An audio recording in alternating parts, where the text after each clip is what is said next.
What's up, everyone? Matt Gajewski here, back again with the Stochastic channel. And today we're talking some college football DFS week 7, the Thursday slate. Before we get started, make sure to hit that thumbs up button, subscribe to the channel, and hit the notification bell so you know when this and all other content goes live. We're also brought to you by Prize Picks. They have an offer for new users where you can get up to a $100 match deposit bonus, and they are going to give you 1 free month of Odd Shopper. That's going to help you with all your sports betting needs, even down to the player prop level, including places like Prize Picks. They're going to give you all sorts of advantages. And it's a college football show. They have college football, so make sure to take advantage of that. If you or someone you know has a gambling problem, please call or text 1-800-GAMBLER. Must be 21 to play. All right, let's bring you behind the glass to our data usage tool. 2-game slate. As the week rolls on, we depart from that gross Wednesday slate and start getting some pretty good teams. We kick off with a battle in the Big 12, West Virginia, Houston, 2.5-point spread, 2 teams coming off by 51 total. Polar opposite offenses. West Virginia, 127th in pace, 33% pass rate. Houston, 36th in pace, 54.5% pass rate. Starting on the West Virginia side, Garrett Green is back from injury. He has one of the best floors among signal callers on this slate, 276 rushing yards. That's an extremely good number considering he got hurt immediately in one game and then missed a subsequent game. Garrett Green's basically played 3 games and he's locked up 276 yards. It's nearly 100 per game. Some of the best rushing metrics of any quarterback in the NCAA. As a passer, he averages 136 per game on 17 attempts. That's not great, but you still get a very good projection on Garrett Green. It's just non-conventional. He doesn't score points in the way a lot of quarterbacks do, but he still gets there most of the time. So Garrett Green, very good signal caller. Also, his offensive line's excellent. He's only taken 2 sacks all year. So it should be noted, Garrett Green, very good quarterback play, price adjusted and everything. The backfield, because West Virginia is so run-heavy, we need to be considering these players. C.J. Donaldson Jr. is going to lead the backfield. He had 22 carries in their last game. He also has a very good route rate. It's at 35%, and that's risen in recent games. Some of that having to do with Jalen Anderson being out. But I don't know if this was performance-related or an injury. It has not been updated. It's not in DraftKings. He has not seen his name mentioned on Twitter. Jalen Anderson did not take the field last contest. I don't know why. What I do know is that C.J. Donaldson is going to lead the backfield whether or not Anderson plays. They sort of just took whatever role they were giving Anderson and immediately gave it to Jaheim White. So I think one of these 2 backs is going to be a change of pace at Donaldson. I don't think it matters too much which one it is, and Donaldson still should be pretty good. He's averaging 17.5 touches per game, and again, he's locked up that pass game role. He's a very safe floor, high ceiling player against the Houston defense, allowing 4.6 yards per carry to opposing backs. In the receiving game, West Virginia runs a pretty nasty rotation. Even Cole Taylor, their tight end, who's had a solid role, saw his route rate cut last game. He was around 50%. I think in more competitive spots, Cole Taylor is going to be just fine. He leads the team in targets, albeit 19 is not a good number. His price is middling.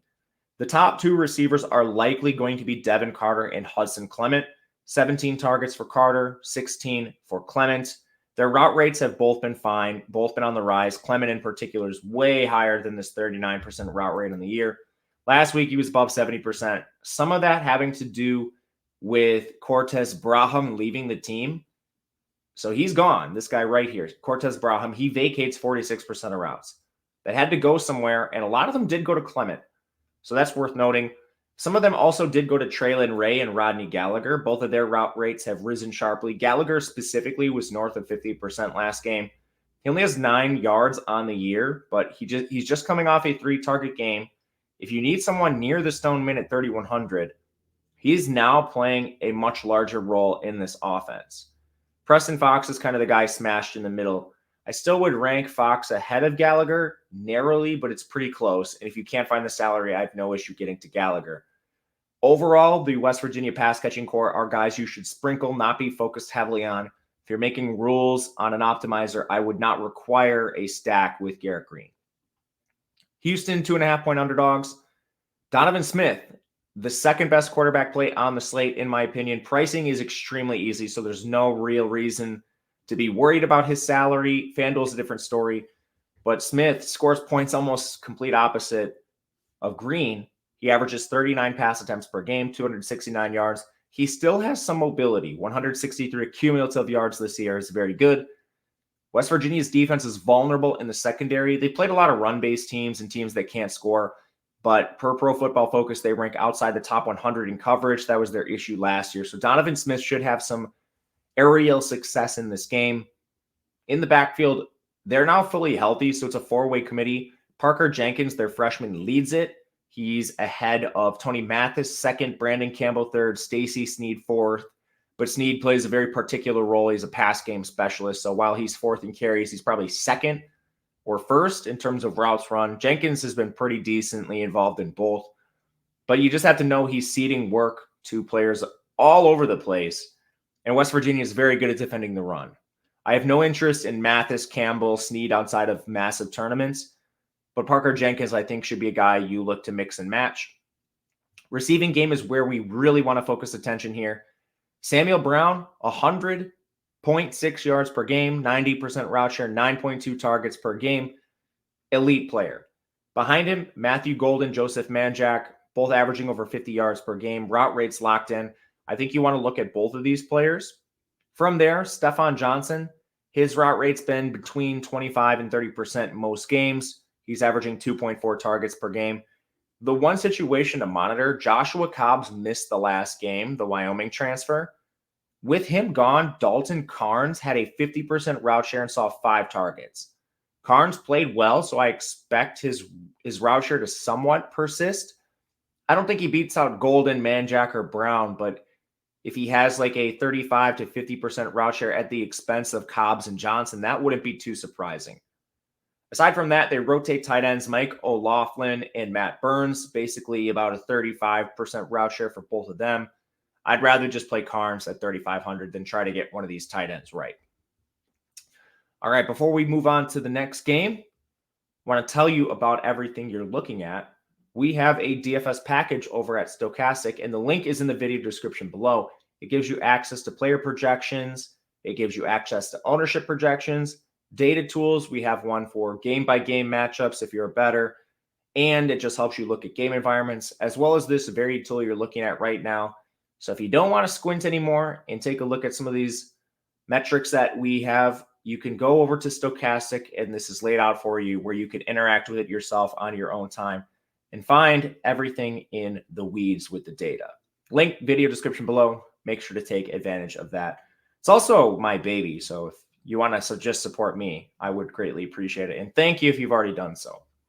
Second game, SMU East Carolina, 51.5 total. The under's taking some wild money here. Right away, SMU 12-point favorite. So pace, they're fast. 31st, 49% pass rate. We need to look at Stone. He's been somewhat lackluster. He's the worst rusher of the three, 68 cumulative yards. And his passing efficiency is not great either. 237 yards per game on 32 attempts. What keeps him live is this matchup, East Carolina allowing 8.2 yards per attempt. They have a very high implied team total. So Stone, I think, is live, but I would rather play Green and Donovan Smith. But very clear top 3 signal callers. We'll get to East Carolina in a second. Running back, complete nightmare. We've basically seen a different running back lead this backfield every single week, some due to injury. They suspended a couple guys already this year for a game. If you don't go to class, SMU suspends you. And it's been a mess. So what we know, LJ Johnson's probable from his ankle injury. He's missed the last 2 games. Kamar Wheaton is questionable with a hamstring. He got hurt in pregame warmups last game, missed the contest. He had led the backfield in carries the 2 previous weeks. Jalen Knighton, the original RB1, he has now seen 19 carries over the last 2 games, but Velton Gardner returned from a 2-game absence and out-carried Jalen Knighton 15-11. Worst case scenario, all 4 of these guys are active, and you run the running back roulette of who sees the most work. If I were projecting this backfield, I think most likely to lead Knighton. Second most likely, Kamar Wheaton. Third, LJ Johnson. Fourth, Velton Gardner. And 5, Tyler Levine. This is assuming all of them are fully healthy, and we won't have that information until pregame warmups, but that is how I would look to rank these guys. Receiver is also a nasty rotation. The way to circumvent the receiver rotation is just to play tight end RJ Maryland, who has by far the best route share. He actually leads the team in targets as well at 23. He doesn't exactly have any game-breaking ability. He's a sort of limited athlete, but he's the player that's out there the most. So RJ Maryland's the guy I would immediately highlight, especially on DraftKings, where he is also not very expensive. He's the most expensive of this group on FanDuel. But behind them, it's very difficult to decipher.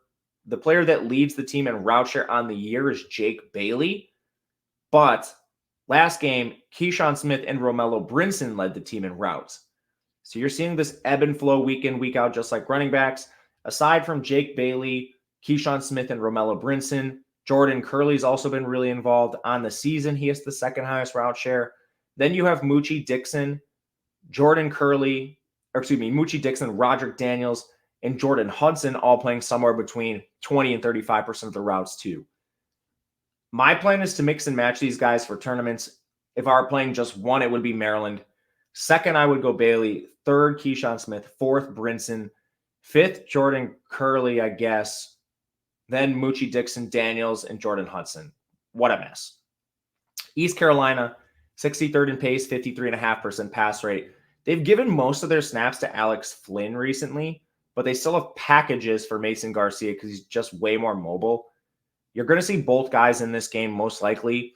And how they split the snaps, I have no idea. The coaching staff doesn't give any information out. I think Flynn tentatively would be the guy I look to, but there's a really good chance I just X out this quarterback situation. It's an absolute nightmare. And you have a lot of opportunity costs. We have 3 good signal callers in just a horrifying situation with East Carolina. The backfield, Rajai Harris leads a committee. You'll also see Javius Bond and Marlon Gunn involved, assuming Marlon Gunn's healthy. He's missed the last 2 games, but most recently, he suited up, warmed up, just didn't get in the game. He's probably back here. Regardless, Rajai Harris, he's averaging 12.8 touches per game, horribly inefficient, 43 rush yards per game. And as far as pass catching goes, he's going to lead this department as well. But 1.8 targets per game is still not ideal for a player that is constantly in negative game script. With that said, honestly, he might be the second safest running back behind CJ Donaldson just because of the committees with Houston and SMU. But I don't know if we want safety here. It might be a better idea to chase upside with some of those committees instead. The receiving game is pretty straightforward for East Carolina, and I think you want to play these guys. They're all really cheap and have great targets. Jalen Johnson, 4,100, 7.8 targets per game. On a 2-game slate, he catches 6 of those for 40 yards. You're in business. Josiah Hatfield's the same thing. Trails Johnson in terms of targets, but routes are right there. Chase Soule's the wide receiver 3, along with Jari Patterson is the 4. Brock Spalding, these guys will all get involved here and there. But once you get beyond the top 2, I think you could look at tight end Shane Calhoun. His route share is locked in, and I would rather play him over some of the ancillary players like Jari Patterson and Brock Spalding. You just have it's a condensed role at tight end where behind Chase Soule at receiver, it's not condensed. So that's where I would recommend is playing one of those top 4 pass catchers, Johnson, Hatfield, Soule, and Calhoun, all at various price points. Calhoun's the stone man, 7 targets for him. For reference, you've got Calhoun at $3K flat, or I'll pivot back to West Virginia. Gallagher at 3,100, Traylon Ray at 3,100. I'd rather play Calhoun. All right, that'll do it for us today. Let me know in the comment section what you think. If you have a question, feel free to reach out to me on Twitter. Otherwise, we'll be back for the Friday and Saturday slate. Make sure to check those out. And until then, good luck, everyone. We'll catch you next time.